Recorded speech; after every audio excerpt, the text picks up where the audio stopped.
right. Hi, everyone. I'm Anastasia. I'm the head of DeFi data at Kaiko.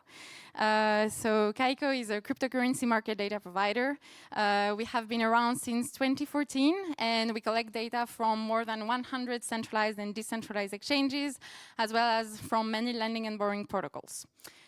So with this data, we also provide quantitative analytics, as well as BMR compliant rates and indices and research.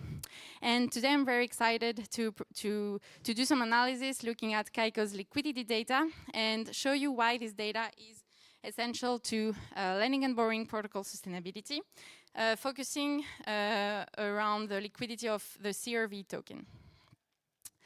So, in contrary to common misconception, high market capitalization does not always match with high liquidity in the markets.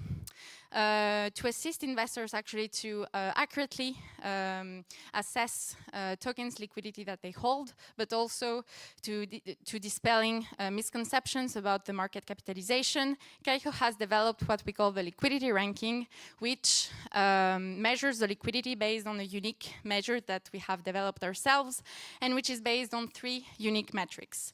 So those 3 metrics are those that you see on the screen. So we have the market depth, the bid-ask spread, and the trade volume.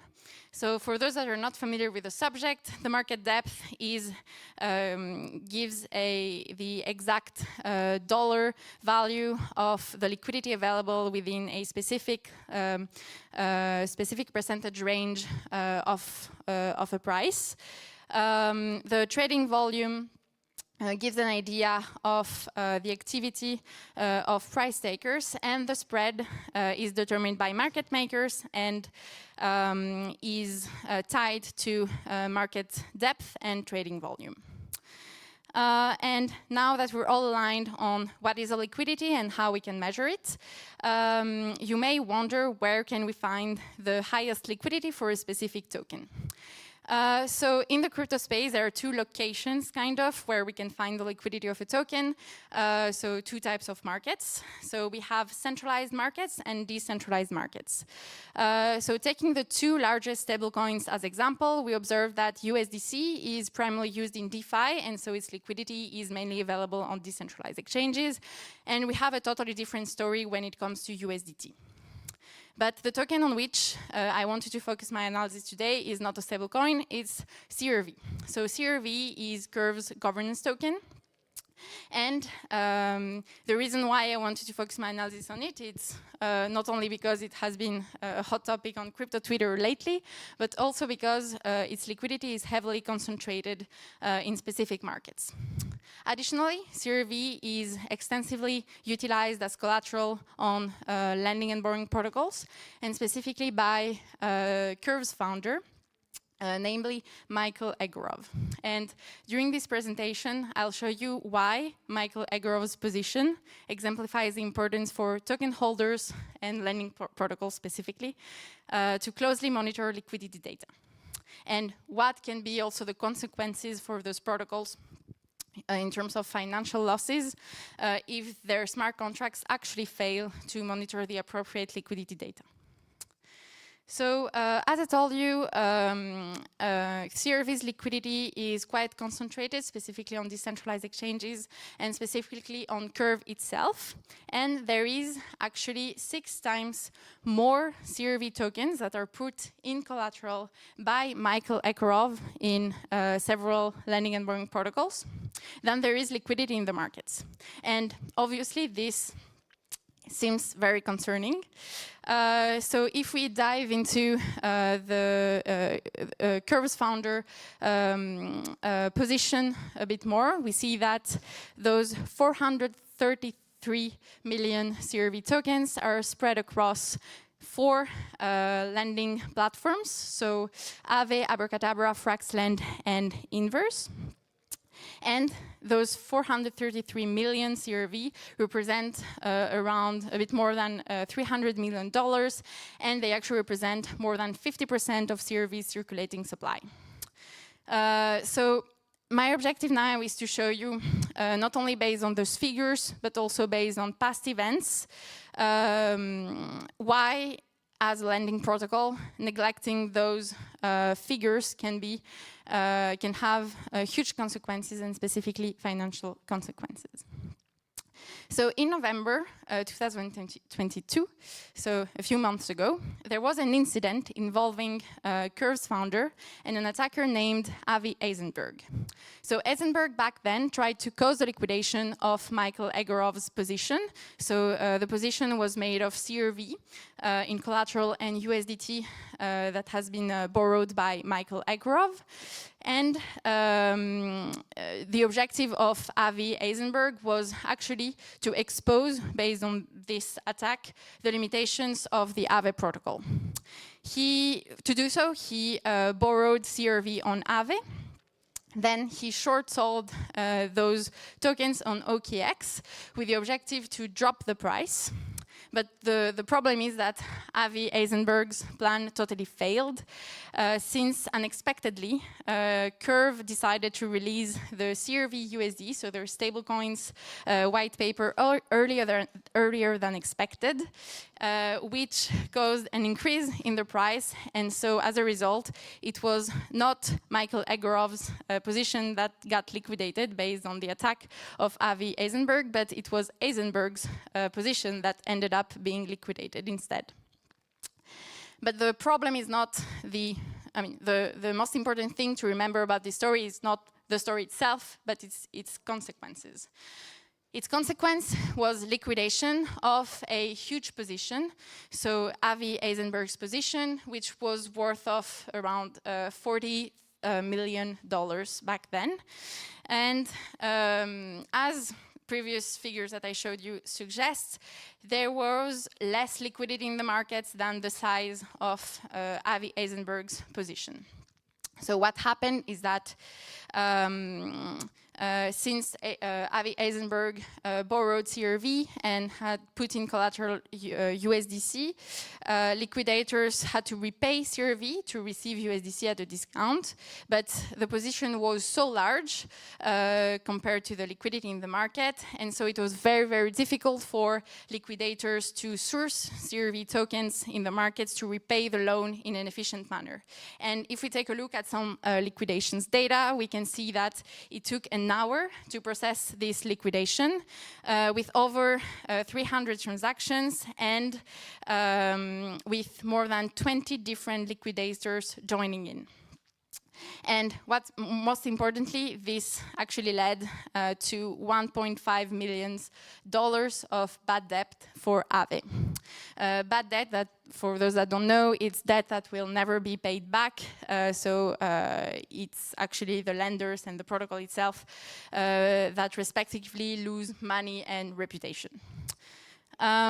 So these was past events, and the figures of those past events were way lower than the figures that I showed you just before, which were about today. So those $433 million of position, and with only $50 million in the markets for this token.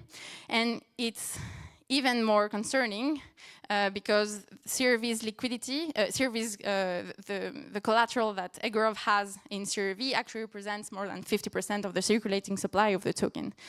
And so if, let's say, an unexpected event happens in crypto, as many actually happen all the time, such as an exploit, such as what happened before, or a sudden market crash, or any other factor impacting the price of CRV, actually Egorov's positions could face liquidation. However, in the case of Egorov's position, the liquidation process would be a bit different from the one about Avi Eisenberg's liquidation. Because in the case of Michael Egorov, he has CRV in collateral. He hadn't borrowed CRV. But in any case, the liquidation could lead to bad debt.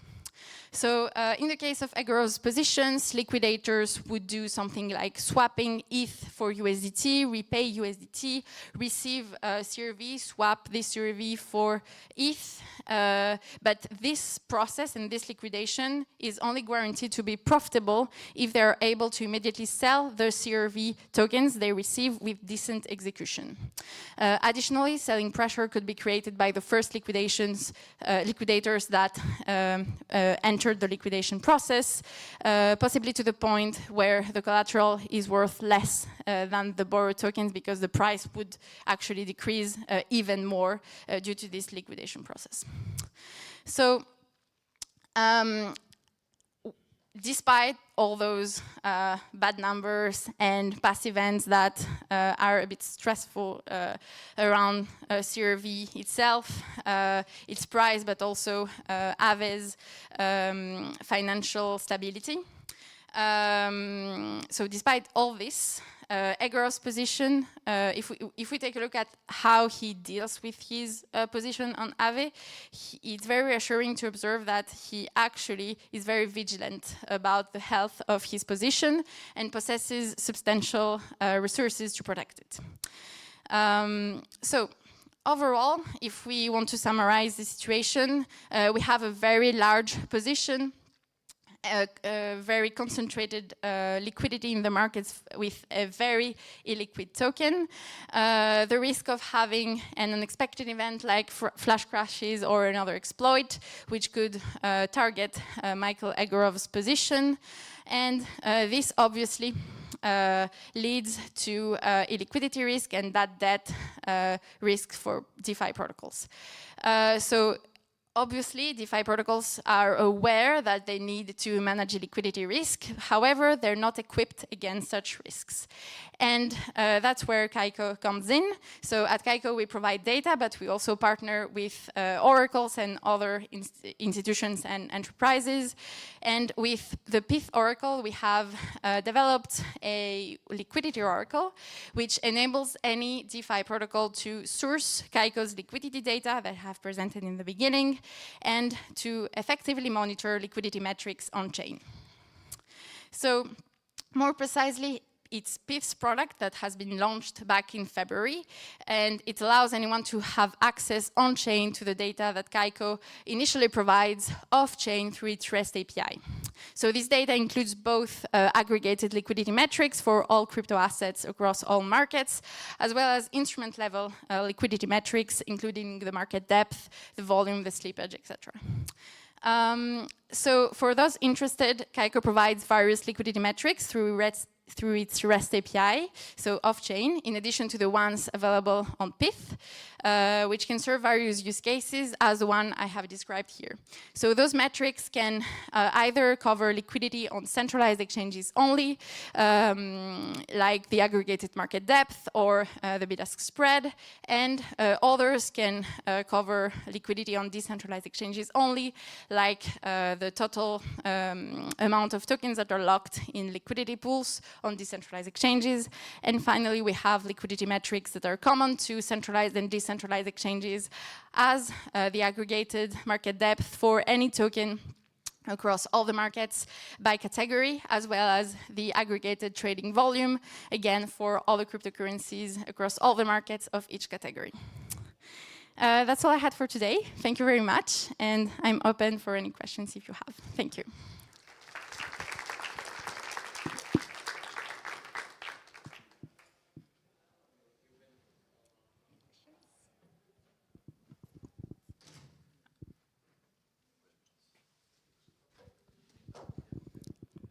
Is it working? Okay, yeah. Do you have historical data, and if so, since when? We have historical data since 2014. We even have data on Mt. Gox for the price of Bitcoin and its volume. Nice.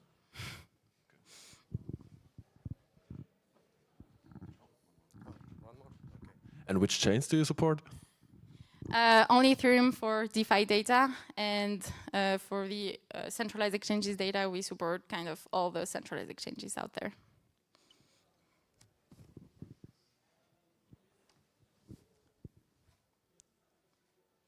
Right, thank you.